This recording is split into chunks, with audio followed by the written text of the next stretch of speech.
आप सभी मित्रों को सादर नमस्ते।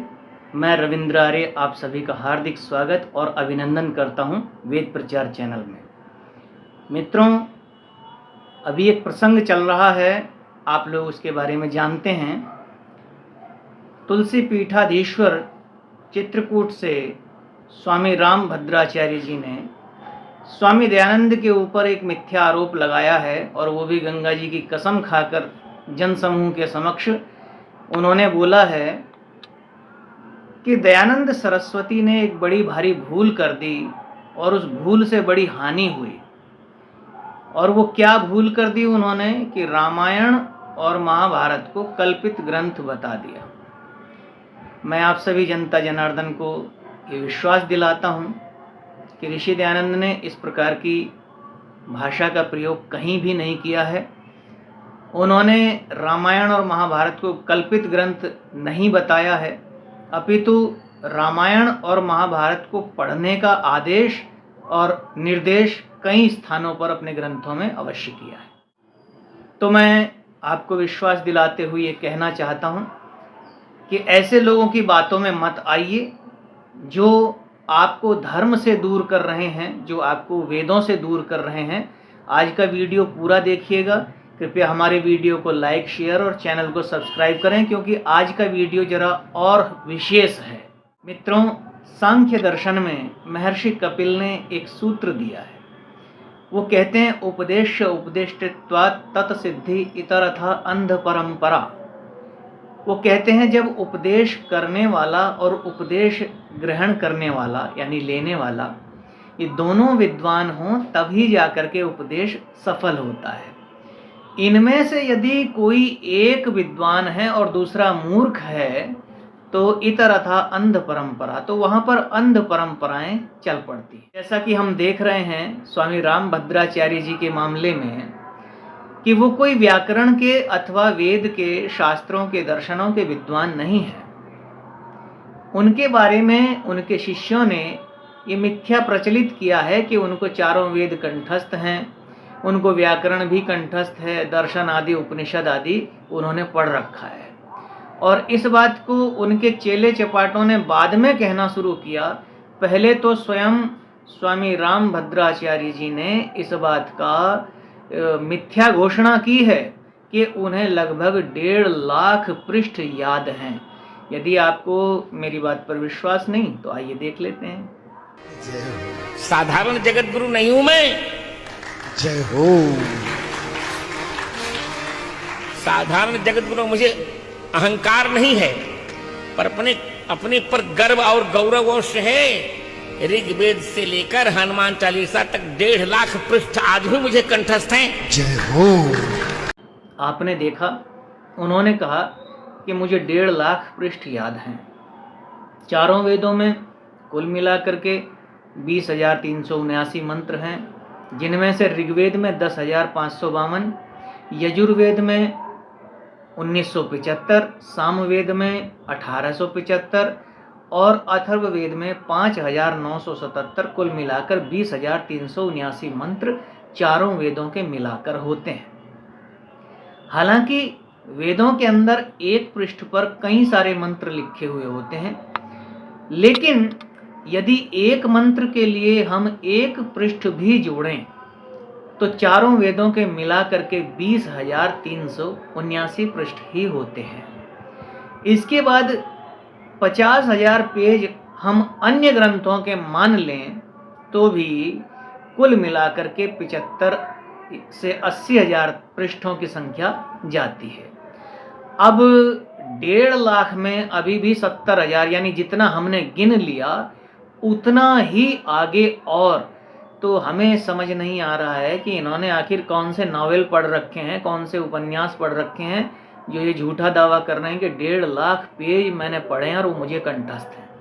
आपकी जानकारी के लिए मैं बता दूं कि इनका जन्म गांव सांडी खुर्द, जिला जौनपुर में एक मिश्रा ब्राह्मण परिवार में हुआ था।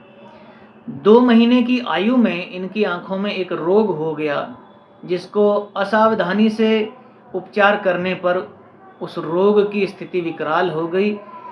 और उसके बाद इनका उपचार लखनऊ आदि शहरों में जाकर के कराया गया, किंतु कोई सफलता नहीं मिली और फलस्वरूप इनकी नेत्र ज्योति सदा के लिए चली गई।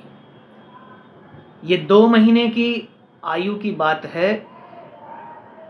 इनके परिवार में इनकी एक बुआ जी थी जो इन्हें विशेष स्नेह किया करती थी। उन्होंने बड़े प्रेम से, क्योंकि वो कृष्ण की भक्त थी, उन्होंने बड़े प्रेम से इनका नाम गिरिधर रखा। तो इनका नाम युवावस्था तक गिरिधर मिश्रा था। अब गिरिधर मिश्रा तुलसी पीठाधीश्वर स्वामी राम भद्राचार्य कैसे बने, इसकी कहानी इंटरनेट पर उपलब्ध है। आप लोग छानबीन कर सकते हैं, आप लोग देख सकते हैं। आपकी जानकारी के लिए मैं यह भी बता देना चाहता हूँ कि जन्म से लेकर 17 वर्ष की आयु तक इनकी औपचारिक रूप से कोई शिक्षा दीक्षा नहीं हुई। ये भी आप विकिपीडिया पर इनके बारे में जो लेख लिखा हुआ है वहाँ पर आप पढ़ सकते हैं।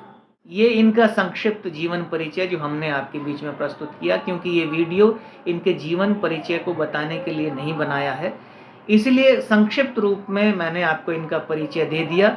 अधिक परिचय की इच्छा हो तो आप इंटरनेट पर विकिपीडिया पर इनका परिचय देख सकते हैं। बहुत सारे वीडियो ऐसे पड़े हैं जिनमें इनके जीवन का परिचय आपको मिल जाएगा। मैं आपके बीच में निवेदन करना चाहता हूँ कि जब पढ़ने की आयु थी तब उन्होंने पढ़ाई नहीं की, तो ये 1.5 लाख पेज, ये चारों वेद, ये व्याकरण, ये समस्त धर्म ग्रंथ उनको कंठस्थ कहाँ से हुए। जबकि आश्चर्य की बात यह है कि उनके पास नेत्र ज्योति भी नहीं थी, उनको पढ़ने का सामर्थ्य भी प्रभु की ओर से प्राप्त नहीं था।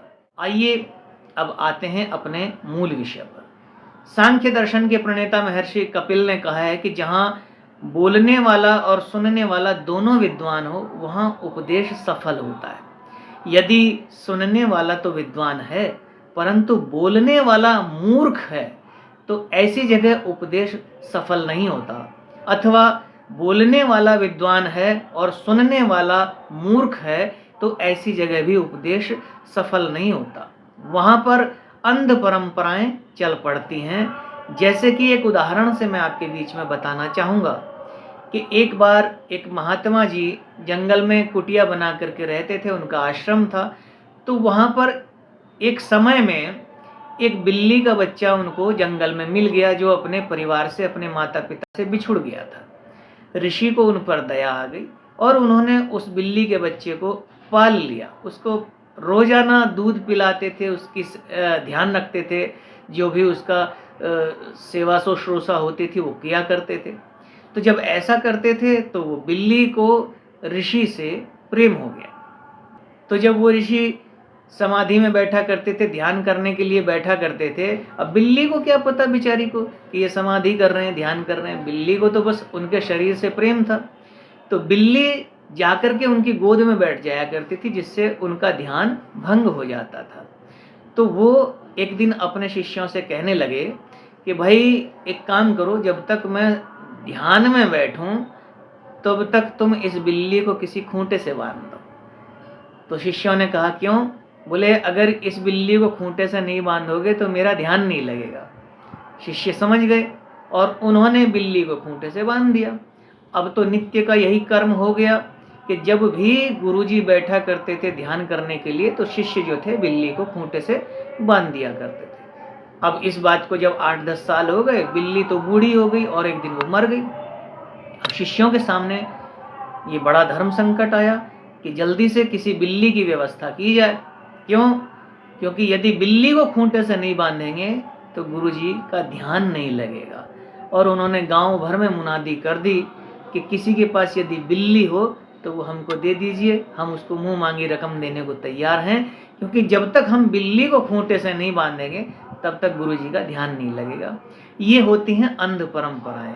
शिष्यों ने ये तो देखा, गुरुजी ने कहा कि इसको खूंटे से बांध दो नहीं तो मेरा ध्यान नहीं लगेगा, पर शिष्यों ने कभी ये समझने का प्रयास नहीं किया कि बिल्ली और ध्यान का परस्पर कोई संबंध नहीं है। गुरुजी ने किस आशय से ये बात कही थी कि सत्यार्थ प्रकाश के 11वें समुल्लास में ऋषि दयानंद ने बहुत सारी पुस्तकों का खंडन किया है, लेकिन रामायण, महाभारत और विदुर नीति आदि ग्रंथों को, मनुस्मृति को, इनको ऋषि दयानंद ने तीसरे समुल्लास में, छठे समुल्लास में इनको पढ़ने का दिशा निर्देश दिया है। और ऋषि स्पष्ट लिखते हैं कि इनको पढ़ने से दुष्टता छूट जाती है, सभ्यता और उत्तमता आती है। यानी मनुष्य के अंदर जो दुर्गुण होते हैं, दुर्व्यसन होते हैं, वो छूट जाते हैं इनको पढ़ने से, और जो सभ्यता और उत्तमता, उत्तम उत्तम संस्कार, उत्तम उत्तम गुणों का आधान उसके अंदर होता है। तो इस प्रकार के लोग जो ऋषि दयानंद के बारे में गंगा जी की सौगंध खाकर जनता के समक्ष झूठ बोलते हैं, हम ऐसे लोगों का कड़े शब्दों में विरोध करते हैं और सदा करते रहेंगे। आइए अब ये जानने का प्रयास करते हैं कि आखिर ये लोग इस प्रकार से, चाहे रामभद्राचार्य हैं, चाहे रामपाल दास हैं, चाहे शक्तिपुत्र हैं, चाहे एक और बहुत सारे हैं, किस किस का नाम लूं, निग्रहाचार्य हैं, तमाम सारे लोग हैं जिनको एक एक करके वीडियो बनाऊंगा और सबकी शंकाओं का समाधान करूंगा और उनको उन्हीं की भाषा में उत्तर भी दूंगा। मैं आपसे निवेदन करना चाहता हूं, ये सब के सब लोग आर्य समाज से और ऋषि दयानंद से इतनी ईर्ष्या क्यों करते हैं, इतनी परेशानी क्यों है इन्हें?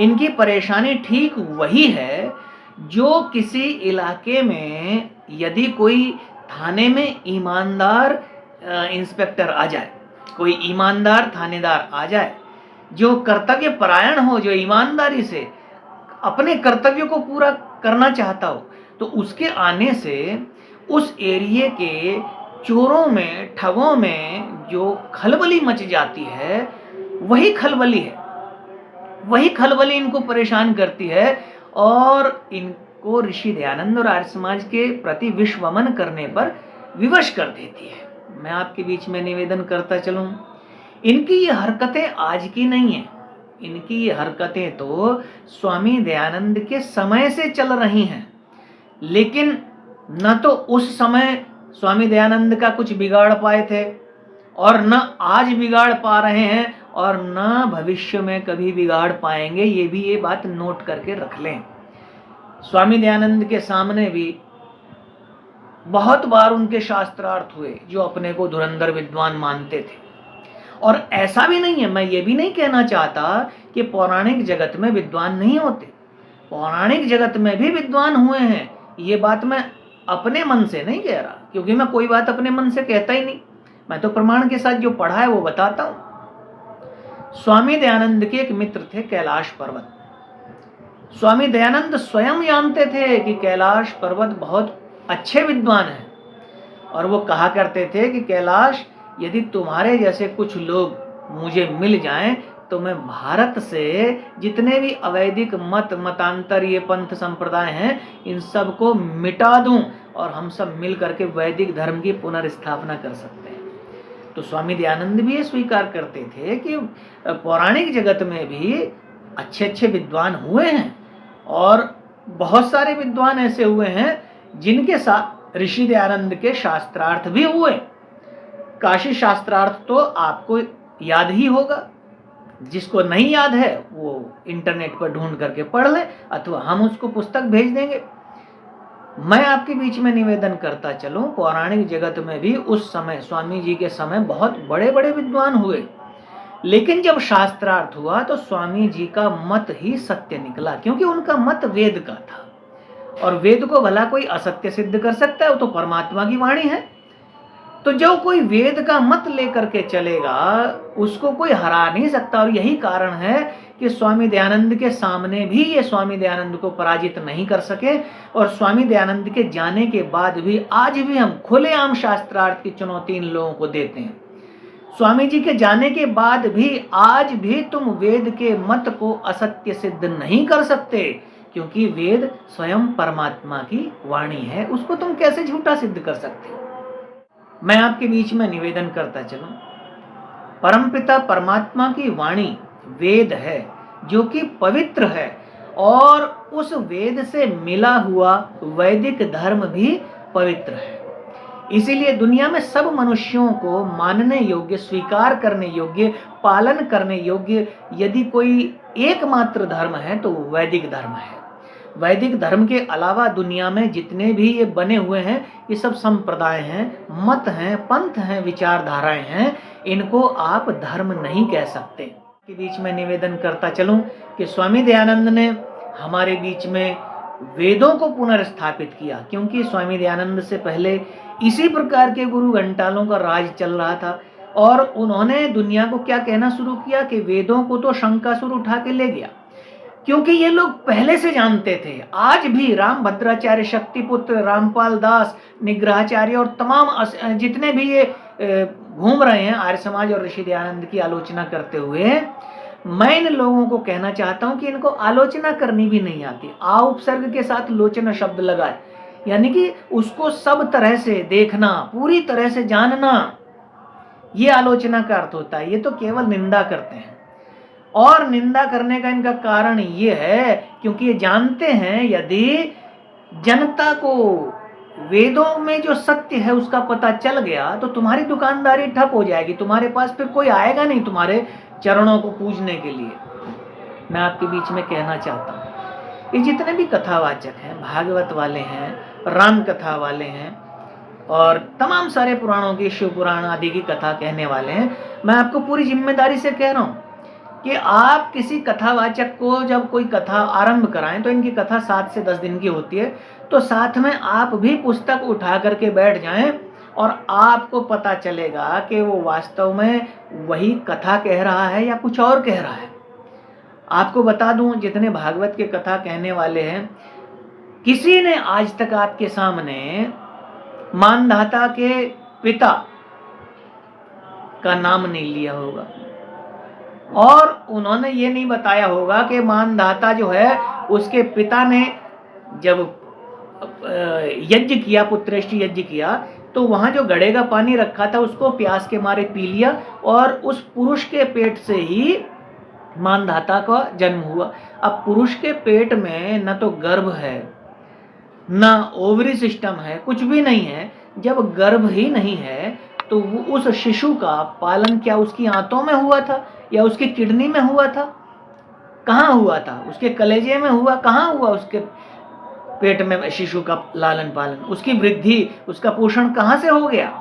अरे पुरुष के शरीर में वो व्यवस्था ही नहीं दी परमात्मा ने। लेकिन भागवत में लिखा है कि वहां तो वो राजा का नाम मेरे ध्यान नहीं आ रहा है, मैं नीचे कमेंट में लिख दूंगा, इस समय स्मृति से चला गया है, पर उसका जो पुत्र पैदा हुआ उसका नाम मानधाता था। क्या ये कथा किसी भागवत वाले ने सुनाई आपको? क्या किसी राम कथावाचक, अभी मैं भद्राचार्य जी को भी ले रहा हूं, राम भद्राचार्य जी जो हैं वो राम कथा कहने के लिए जाने जाते हैं, किंतु इन्होंने, मैं दावे के साथ कह रहा हूं, इन्होंने आपको कभी ये बात नहीं बताई होगी कि हनुमान जी का जन्म कैसे हुआ। इन्होंने आपसे क्यों छुपाया ये सच? इनसे पूछिए, हनुमान जी का जन्म कैसे हुआ, इन्होंने आपसे ये सच क्यों छुपाया? अगर ये राम जी की पूजा करते हैं, राम जी की कथा करते हैं और तुलसी पीठाधीश्वर हैं, तो मैं आपको बता देता हूं कि इन्होंने आपके साथ बड़ा धोखा किया, छल किया है। आप गोरखपुर गीता प्रेस से प्रकाशित होने वाली वाल्मीकि रामायण लीजिए और उसका प्रथम भाग लीजिए और प्रथम भाग के बिल्कुल अंत में आ जाइए, किष्किंधा कांड। किष्किंधा कांड के सर्ग संख्या 67 को पढ़ लीजिए, आपको पता चलेगा कि हनुमान जी जिनकी संतान है वो अंजना के पति नहीं थे। हनुमान जी माता अंजना के जो पति, जिनको पवन कहते हैं, केसरी कहते हैं, उनके पुत्र नहीं थे। आपको पता चल जाएगा, पढ़ लीजिए। अगर मैं गलत हूं तो मैं दंड का भागी हूं, मुझे स्वीकार है, कोई दिक्कत नहीं है, लेकिन आप पढ़िए तो सही, सच क्या है, झूठ क्या है, आप पढ़िए। इसी प्रकार से कृष्ण के बारे में, अरे जब कृष्ण की कथा कहते हैं तो किस प्रकार से गोपियों को नचाते हो, क्या उनके ऊपर अनर्गल मिथ्या आरोप लगाते हो कृष्ण के ऊपर। अच्छा, आपको लगता है स्वामी दयानंद और आर्य समाज तो कृष्ण को मानते ही नहीं, तो आइए इस बात का फैसला आपके हाथ में छोड़ता हूं। एक तो ये लोग हैं पाखंडी लोग, जो कृष्ण को कहते हैं कि कृष्ण जो हैं वो गोपियों के साथ नाचते थे, उनके साथ अपने शरीर की भूख को शांत किया करते थे, उनके साथ रास लीला किया करते थे, काम क्रीड़ा किया करते थे। और एक ऋषि दयानंद हैं। ऋषि दयानंद क्या कहते हैं श्री कृष्ण के बारे में? ऋषि दयानंद कहते हैं, देखो महाभारत में श्री कृष्ण का जीवन चरित्र अति उत्तम है, उनका जीवन आप्त पुरुषों के सदृश है। आप्त पुरुष किसको कहते हैं? आप्त पुरुष उसको कहते हैं जिसने जन्म से लेकर मृत्यु तक कभी भी कोई पाप कर्म नहीं किया है। अब बताओ, वो तो बता रहे हैं कि श्री कृष्ण पापी थे। आपका बेटा या कोई और आपके अड़ोस पड़ोस का लड़का तालाब में नहाती हुई लड़कियों के कपड़े उठाकर पेड़ पे चढ़ जाए और कह दे कि बाहर आओ, ऐसे ही नग्न अवस्था में बाहर आओ, तुम्हारे शरीर को देखूंगा और तब मैं तुम्हें कपड़े दूंगा, आप क्या कहेंगे उसके बारे में? लड़कियों के साथ नाचने वाला क्या कोई उत्तम चरित्र वाला होता है? एक तरफ तो ये लोग श्री कृष्ण के ऊपर लांछन लगा रहे हैं, तमाम सारी बातें श्री कृष्ण के बारे में। वो कंस के साथ कुश्ती लड़ने गए लेकिन रात को कुब्जा के साथ समागम कर रहे हैं। अरे एक पहलवान जिसको अंतरराष्ट्रीय स्तर की कुश्ती लड़नी है वो रात को समागम करेगा, अपने वीर्य का क्षरण करेगा, जानबूझ करके अपनी हार सुनिश्चित करेगा। लेकिन इन लोगों ने कृष्ण को कहीं का नहीं छोड़ा, मुंह दिखाने लायक नहीं छोड़ा कृष्ण को। कृष्ण के सम्मान की रक्षा यदि किसी ने की तो वो ऋषि दयानंद थे। वो आर्य समाज है। और जो लोग ये कहते हैं कि आर्य समाज ही राम और कृष्ण को नहीं मानते, तो मैं चुनौती देता हूं, जाइए आपके अड़ोस पड़ोस में कहीं कोई आर्य समाज मंदिर हो तो जाकर के देख लो, जहां ऋषि दयानंद का चित्र लगा मिलता है उनके पास में राम का चित्र भी लगा मिलेगा और कृष्ण का चित्र भी लगा मिलेगा। अब ये अलग बात है, हम आपकी तरह से धूप बत्ती जलाकर पूजा नहीं करते, आरती नहीं उतारते। हमें जो राम ने कहा हम वो करते हैं, हमें जो कृष्ण ने कहा हम वो करते हैं। अब इन्होंने क्या कहा तो पढ़िए ना इनकी पुस्तकों, आप गीता को पढ़िए, आपको लगेगा साक्षात श्री कृष्ण आपको पढ़ा रहे हैं, आपको उपदेश दे रहे हैं। आप रामायण को पढ़िए, आपको पता चलेगा कि ये सब मेरे सामने हो रहा है, मेरी आंखों के सामने सब चल रहा है। जब आप डूब करके पढ़ेंगे, मैं आपके सामने निवेदन करना चाहता हूं, ये भारत को हो क्या गया, इस जनता को हो क्या गया? मनु महाराज कहा करते थे, एतद् देशस्य प्रसूतस्य सकाशात् अग्रजन्मनः स्वयं स्वयं चरित्रं शिक्षेरन् पृथिव्या सर्व मानवा। ओ दुनिया के लोगों, अगर तुम्हें चरित्र की शिक्षा लेनी है तो आओ इस देश में उत्पन्न हुए अग्रज ब्राह्मणों के चरणों में बैठ करके तुम विद्या को और चरित्र को प्राप्त करो। ये जो सारी दुनिया को विद्या पढ़ाते थे, सारी दुनिया को ज्ञान रूपी नेत्र दिया करते थे, उन ब्राह्मणों को हो क्या गया है? आज वो खुद अंधे हो गए, भटक रहे हैं। कल मेरे पास एक फोन आया, कहने लगे स्वामी दयानंद ने ब्राह्मणों का बड़ा विरोध किया है। मैंने कहा बिल्कुल भी नहीं किया, स्वामी दयानंद तो खुद भी जन्मना और कर्मणा ब्राह्मण थे। तिवारी ब्राह्मण परिवार में उनका जन्म हुआ और उन्होंने आजीवन ब्राह्मण कर्म को किया। और मैं आपको बता दूं कि ब्राह्मणों के उत्थान के लिए, इस देश में ब्राह्मण को ब्राह्मण बनाने के लिए यदि किसी ने सच्चा पुरुषार्थ किया तो वो ऋषि दयानंद थे। ऋषि दयानंद ने कहा, रे तुम ब्राह्मण के घर में पैदा हुए तो ब्राह्मण का कर्म क्यों नहीं कर रहे हो? अरे इंस्पेक्टर के घर में यदि कोई लड़का पैदा हो गया तो क्या पैदा होने से वो इंस्पेक्टर बन जाएगा? डॉक्टर के घर में यदि कोई लड़का पैदा हुआ तो पैदा होने से क्या डॉक्टर बन जाएगा? जब तक वो इंस्पेक्टर का कर्म नहीं करेगा तो इंस्पेक्टर नहीं बनेगा, डॉक्टर का कर्म नहीं करेगा तो डॉक्टर नहीं बनेगा। तो ब्राह्मण के घर में मात्र जन्म लेने से तुम ब्राह्मण कैसे हो गए? ब्राह्मण तो तभी बनोगे ना जब तुम ब्राह्मण का कर्म करोगे, तब ब्राह्मण बनोगे। तो ऋषि दयानंद ने अगर तुम्हें तुम्हारा कर्म बता दिया, तुम गंदगी में कीचड़ में लौट रहे थे, तुम्हें आता जाता कुछ नहीं था, ऋषि दयानंद ने तुम्हें बस इतना कह दिया कि इस कीचड़ से निकलो, अच्छे से नहाओ धो, साफ सुथरे रहो और अपने कर्म पर ध्यान दो। जो तुम्हारा कर्म ईश्वर ने नियत किया उसको करो। तो आपको बुरा लग गया क्योंकि आपको तो गंदगी में आनंद आ रहा था। आज भी देख रहे हैं तमाम सारे ब्राह्मण परिवार में जन्म लेने वाले लोगों को ये मिथ्या अभिमान है। हमारा जन्म भी ब्राह्मण परिवार में है, ऋषि दयानंद का भी ब्राह्मण परिवार में, और जो इस वीडियो को देख रहे हैं उनमें से बहुत सारे लोग ब्राह्मण परिवार में जिन्होंने जन्म लिया होगा। अरे जिस तरह से आप पैदा हुए उसी तरह से क्षत्रिय भी पैदा हुआ, वैश्य भी पैदा हुआ, सुअर भी पैदा हुआ, और तमाम सारे जो जीव जंतु हैं वो सब पैदा होते हैं, कुत्ते बिल्ली इत्यादि सब, सबका पैदा होने का तरीका एक है, तो आप में क्या विशेष है? मैं आपसे कहना चाहता हूं कि आप जो हैं इस बात पर विशेष ध्यान दें कि ऋषि दयानंद आपके सच्चे हितैषी थे, और ऋषि दयानंद की बड़ी कृपा है कि उन्होंने हिंदुओं की इस सनातन संस्कृति, इस सनातन धर्म की रक्षा के लिए आर्य समाज की स्थापना की।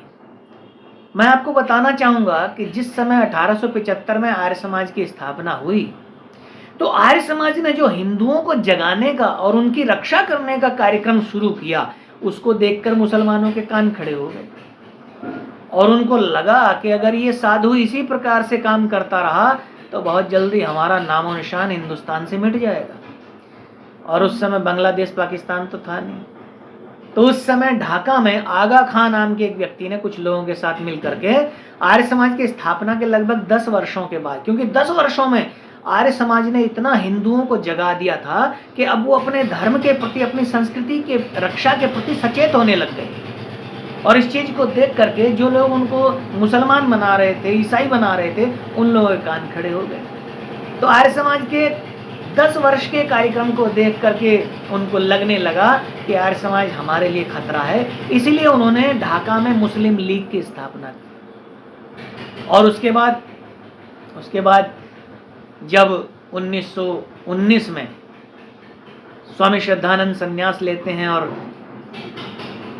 1923 में गुरुकुल कांगड़ी हरिद्वार की स्थापना करते हैं, तो उसके बाद से तो एक आम ये चल पड़ी है, एक धारा चल पड़ी है कि जिस प्रकार ये गुरुकुल खोल रहे हैं अपने वेद विद्या की प्रचार प्रसार के लिए, वैसे इन्होंने अपने मदरसे बनाने शुरू कर दिए। मैं आपके बीच में निवेदन करना चाहता हूँ, आर्य समाज को क्या पड़ी है ये गुरुकुल खोलना, वेद का प्रचार करना, वेदों की रक्षा करना, सनातन संस्कृति, रामकृष्ण की संस्कृति, उनके सनातन धर्म की रक्षा करना? आपको लगता है क्या पड़ी है, क्या मिलता है आर्य समाज को? आर्य समाज अपने गुरुवर ऋषि दयानंद का ऋण चुकाना चाहता है, क्योंकि गुरुवर ऋषि दयानंद ये चाहते थे कि राम और कृष्ण की संस्कृति की रक्षा करने वाला कोई तो हो। चारों तरफ से इसी संस्कृति के ऊपर कुठाराघात किए जा रहे हैं, इसी को लूटा जा रहा है, हिंदुओं को मुसलमान बनाया जा रहा है, हिंदुओं को ईसाई बनाया जा रहा है, कोई तो हो जो इनकी रक्षा करे। आपको जानकर के आश्चर्य होगा, जब से आर्य समाज की स्थापना हुई, लाखों विधर्मियों को आर्य समाज ने पुनः वैदिक संस्कृति में दीक्षित किया है, उनको दोबारा से राम और कृष्ण के परिवार में लौटा करके लाए हैं। लेकिन रामभद्राचार्य ने कितने लोगों को बनाया बताइए, या रामपाल दास ने कितने विधर्मियों को वैदिक धर्म में दीक्षित किया है बताइए। आर्य समाज तो लाखों को कर चुका है, और ये प्रमाण है, जाके देखिए अखिल भारतीय हिंदू शुद्धि सभा में कितने सारे सर्टिफिकेट, वहां पूरा रिकॉर्ड मिल जाएगा।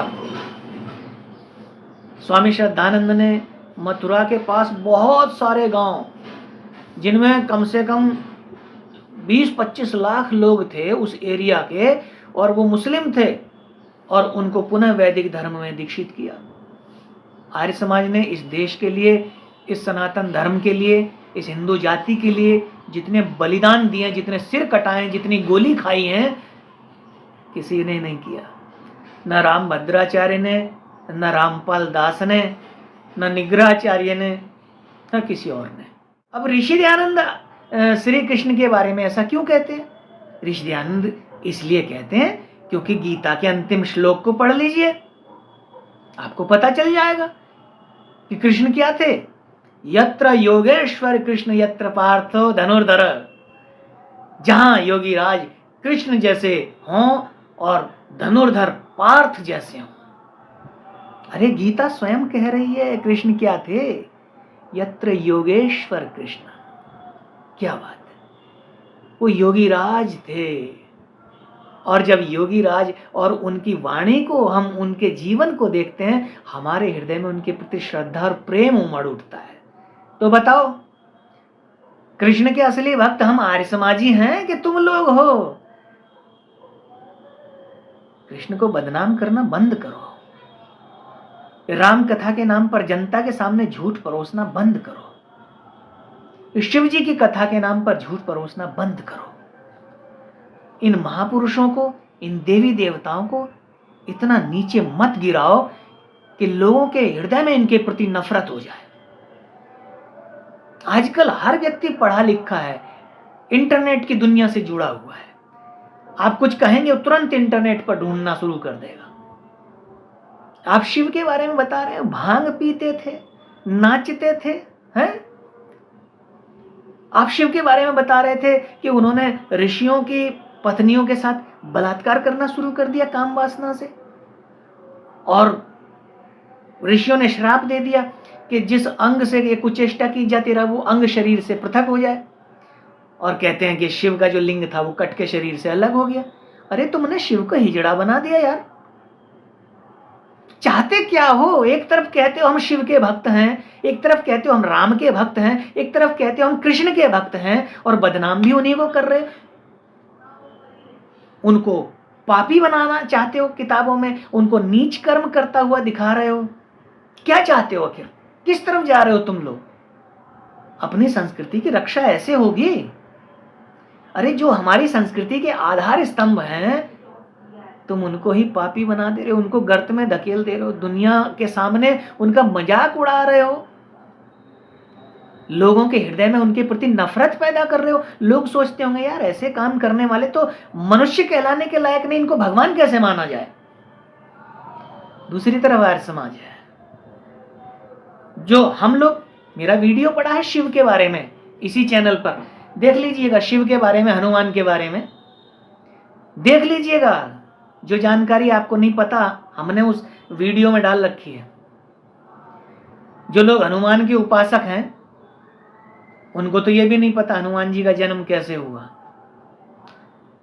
खैर पढ़ लीजिएगा, गोरखपुर से गीता प्रेस से जो वाल्मीकि रामायण छपती है उसके प्रथम भाग के किष्किंधा कांड के अंत में सर्ग संख्या 67 में पढ़ लीजिएगा। लेकिन वो सारी जानकारी हमने अपने वीडियो में दे रखी है।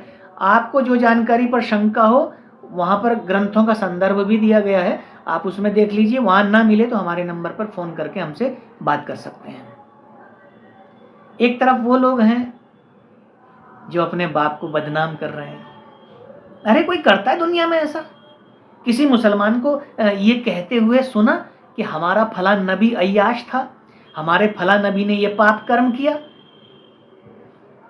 हालांकि इतिहास में उन्होंने चाहे जो भी कुछ किया हो, पर आप कभी उनको अपने मुंह से ये कहते हुए नहीं सुनेंगे। ईसाइयत में भी बहुत सारे नबी ऐसे हुए जिन्होंने ऐसे काम किए जो नहीं करने चाहिए थे, लेकिन किसी ईसाई के मुंह से आप कभी ये नहीं सुनेंगे कि हमारे फला नबी ने ये पाप कर्म किया, उसने ये नीच हरकत की, नहीं सुनेंगे।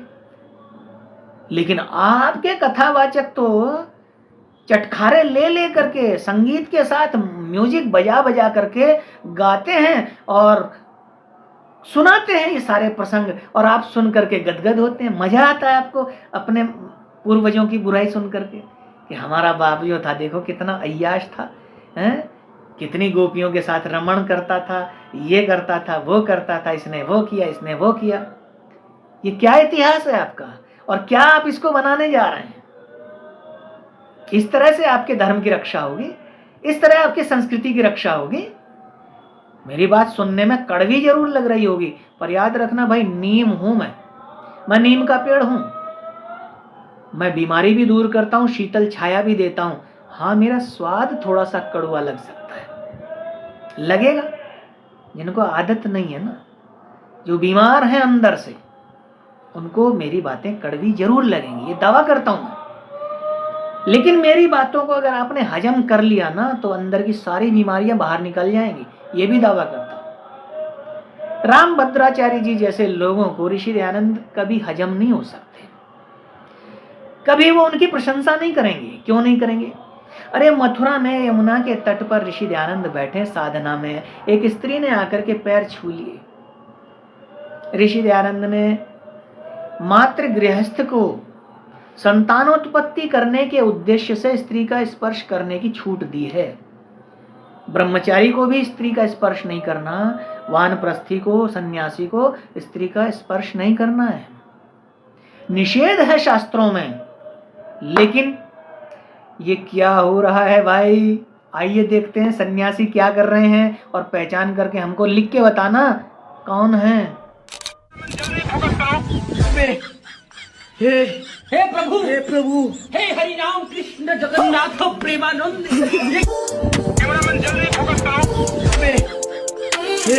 हे प्रभु, हे हरि राम कृष्ण जगन्नाथ प्रेमानंद।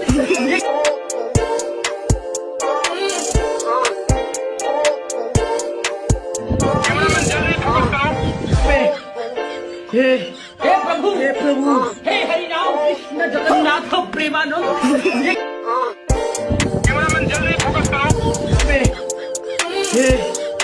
हे प्रभु, हे हरि राम कृष्ण जगन्नाथ प्रेमानंद।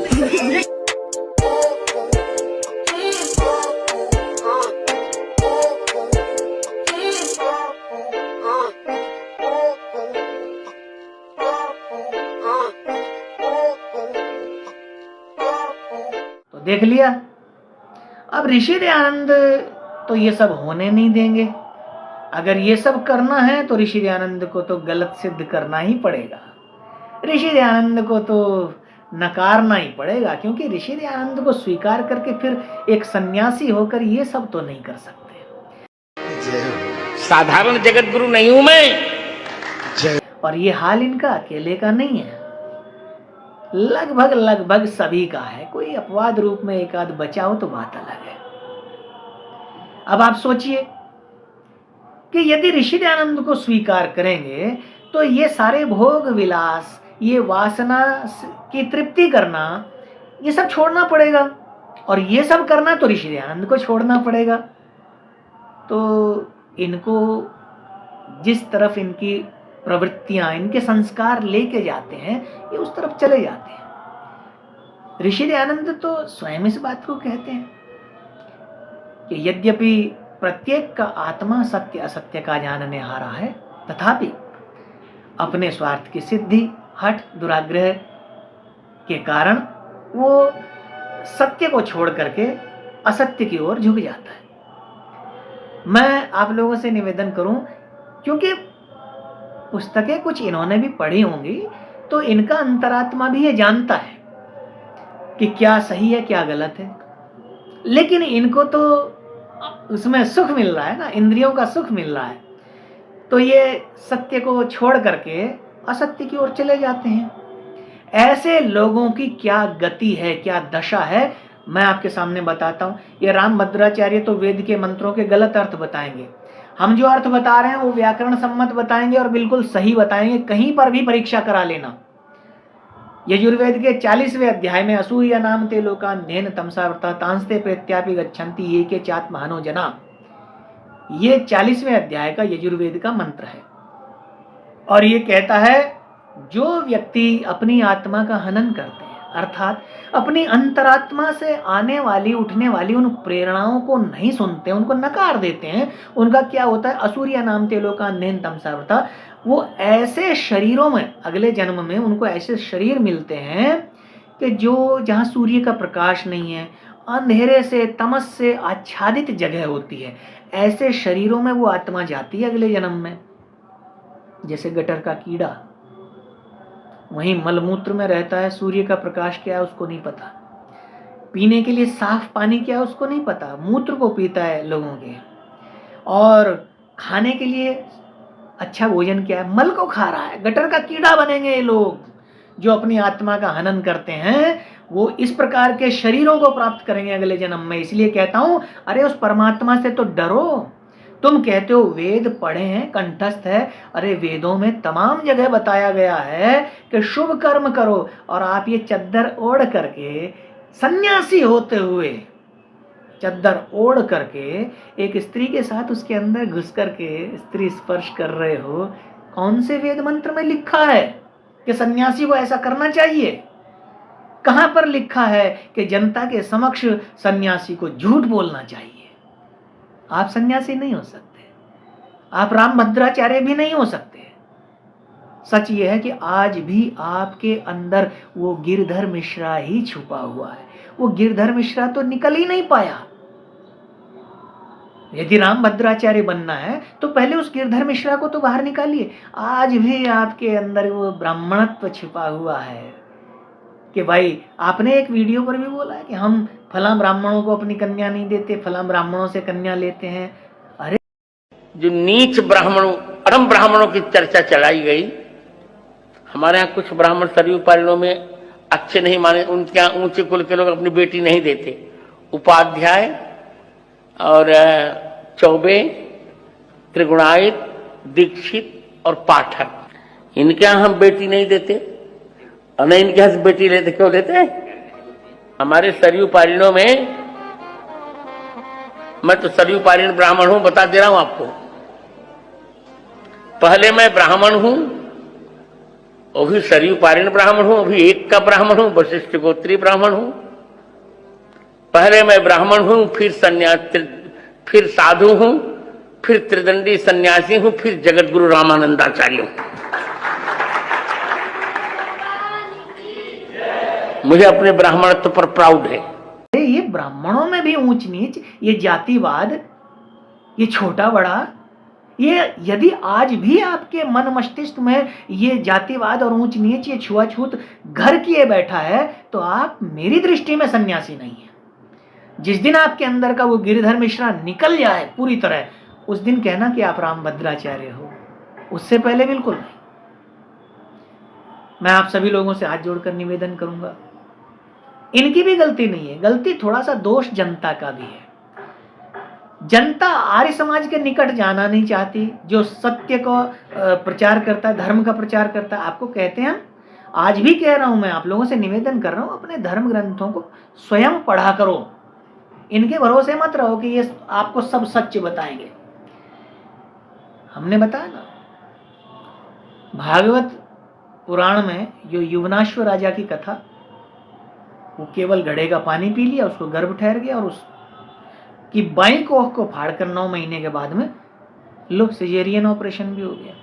मानधाता नाम का प्रतापी पुत्र पैदा हो गया, सिजेरियन किया बाईं कोख को फाड़कर। अब ये पता नहीं बाईं कोख को फाड़ करके उन्होंने अंदर कहां से निकाला, क्योंकि गर्भाशय तो था नहीं। आंतों में तो मल रहता है, गंदगी, लेटरिन रहती है, क्या उसके अंदर वो बढ़ रहा था? वहां पे पला है। किडनी में मूत्र रहता है, क्या वहां पे पला है? ये भागवत के लिखने वाले और कथा कहने वाले हमको बताएं तो सही। क्या गंध मचा रखी है अपने ही महापुरुषों के प्रति। यदि ऐसे किसी के भक्त हो तो फिर उसे दुश्मनों की क्या जरूरत है? शिव जी के बारे में प्रचलित कर रखा है आपने, शिव के भक्त हैं, और प्रचलित कर रखा है भांग पीते थे, नंग धड़ंग रहते थे, वो ऋषियों का बलात्कार किया उन्होंने, ऋषियों ने श्राप दे दिया, जिस अंग से तूने कुचेष्टा की तेरा वो अंग शरीर से पृथक हो जाए, और कहते हैं शिव का लिंग कट के शरीर से अलग हो गया। अरे तुमने शिव जी को हिजड़ा बना दिया, उनको पुरुष भी नहीं छोड़ा, और क्या करोगे तुम? कृष्ण के बारे में, शिव के बारे में, हनुमान के बारे में, राम के बारे में सब कुछ झूठ ही तो बोला है आप लोगों ने। जिसके ऐसे भक्त हों, झूठ बोलने वाले, वो झूठा प्रचार करने वाले, उसे दुश्मनों की क्या जरूरत? हमारे यहाँ तो कथावाचक बड़ा आनंद लेके गीत गा गा करके बताते हैं, मनियारे का भेष बनाया श्याम चूड़ी बेचने आया। अरे कृष्ण क्या है? गीता के अंतिम श्लोक में पढ़ लीजिएगा, यत्र योगेश्वर कृष्ण यत्र पार्थो धनुर्धर, आपको पता चल जाएगा। गीता स्वयं कहती है श्री कृष्ण तो योगी राज थे। अरे जब हम उनको योगी राज के रूप में देखते हैं, हमारे हृदय में उनके प्रति श्रद्धा और प्रेम उमड़ जाता है, तो उनका असली सम्मान तो हम करते हैं। आप लोग कहाँ कर रहे हो? आपकी गलती यह है कि आप लोग अपने धर्म ग्रंथों को पढ़ते नहीं हो। आप लोग अंधविश्वासी हो गए हो, आपकी बुद्धि के दरवाजे बंद हो गए, जाले लग गए हैं तालों पर भी। आपको लगता है राम भद्राचार्य लाल कपड़े पहन के बैठे हैं, ये जो कहेंगे सच कहेंगे, क्योंकि उन्होंने आपको ये कह दिया कि उन्होंने सारे धर्म ग्रंथ कंठस्थ कर लिए। ऋग्वेद से लेकर हनुमान चालीसा तक 1.5 लाख पृष्ठ आज भी मुझे कंठस्थ हैं। जय हो। 1.5 लाख पृष्ठ उनको कंठस्थ हो गए। कहां से आ जाते हैं ये लोग? कहां कहां से पैदा होके आते हैं ये लोग? इनको आप ही लोग पैदा करते हैं। जो आपको धोखा देते हैं, धर्म के नाम पर लूटते हैं, पाखंड रचते हैं, उनको आप धन भी देते हैं, उनको शक्ति और सामर्थ्य प्रदान करते हैं। यदि यही आर्थिक सहयोग आप हमारे जैसे लोगों को कर दें तो ऐसे पाखंडियों को हम पैदा ही नहीं होने देंगे। धर्म के नाम पर जनता को लुटने नहीं देंगे। इसलिए आपसे अनुरोध है, वो जो धन आप कुपात्रों को दे रहे हैं ना, कुपात्र को दिया हुआ धन देने वाले दाता को भी डुबो देता है, उसको भी नरक में भेज देता है। इसलिए मेरा आपसे निवेदन है कि ऐसे लोगों को शक्ति और सामर्थ्य देना बंद कीजिए। जितना आप इन्हें शक्ति और सामर्थ्य देंगे उतना ही ये आपके धर्म को दूषित करेंगे। मेरा आपसे निवेदन है कि जो हमारे जैसे लोग जो धर्म का प्रचार कर रहे हैं, सत्य का प्रचार कर रहे हैं, अपने आसपास की आर्य समाज को दान दीजिए। वहां यज्ञ होता है, उसमें जाकर के आहुति दीजिए, दान दीजिए। हमारे जैसे लोगों का आर्थिक सहयोग आप करेंगे तो इस प्रकार के पाखंड को हम पनपने ही नहीं देंगे। ये मेरा वादा है आपसे। कोई आपको धर्म के नाम पर लूट नहीं सकेगा। कोई हमारे राम, हमारे कृष्ण, हमारे शिव को, सब देवी देवताओं को बदनाम नहीं कर सकेगा जब तक हम हैं। इसलिए मेरा आपसे निवेदन है, इस वीडियो को अंत तक देखा आपने, बहुत बहुत धन्यवाद। वीडियो को लाइक शेयर करें, चैनल को सब्सक्राइब करें और ये वीडियो ज़्यादा से ज़्यादा लोगों तक पहुंचाएं।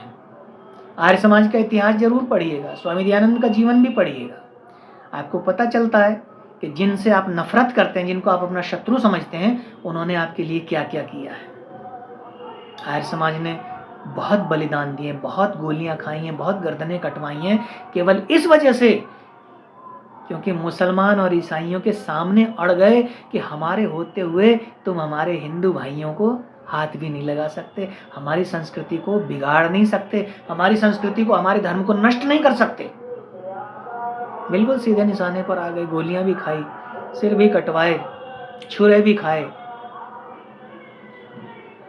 पर हटे नहीं, डटे रहे धर्म की रक्षा के लिए, और आज भी डटे और हमेशा डटे रहेंगे। आप लोगों से निवेदन है, हमारा सहयोग कीजिए, हमारे साथ आइए, साथ मिलकर के इस लड़ाई को लड़ेंगे। बहुत जल्दी विजयश्री हमारे पास होगी। अब मिलते हैं अगले वीडियो में। इस वीडियो को अंत तक देखने के लिए आपका धन्यवाद। वाणी को विराम, इति ओम शम, सादर नमस्ते।